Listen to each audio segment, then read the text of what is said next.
বগুড়ার সারিয়াকান্দিতে যমুনা নদীতে পানি বৃদ্ধির সঙ্গে সঙ্গে নদী পাড়ের মানুষ নতুন করে জীবিকার সন্ধান পেয়েছে। উজান থেকে ভেসে আসা কচুরিপানা, গাছের ডাল, কাঠের টুকরা আর বাঁশের ভেলা সবই এখন তাদের উপার্জনের উৎস। এসব ভাসমান খড়ি কুড়াতে নারী, পুরুষ, বৃদ্ধ, শিশু সবাই মেতে উঠেছে নদী পাড়ের জীবনযুদ্ধে।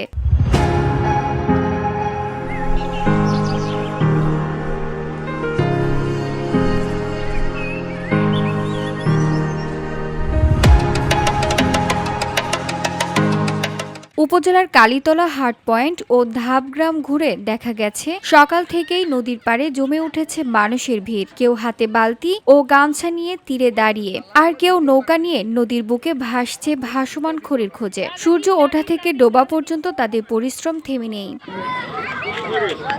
স্থানীয়দের সঙ্গে কথা বলে জানা গেছে, যমুনার পানি বাড়ার সঙ্গে সঙ্গে উজান থেকে ভেসে আসে নানান গাছপালা ও কাঠের টুকরো। নদী পাড়ের মানুষ এসব কুড়িয়ে কেউ বিক্রি করছে বাজারে, কেউ আবার জমিয়ে রাখছে নিজেদের জ্বালানি হিসেবে ব্যবহারের জন্য।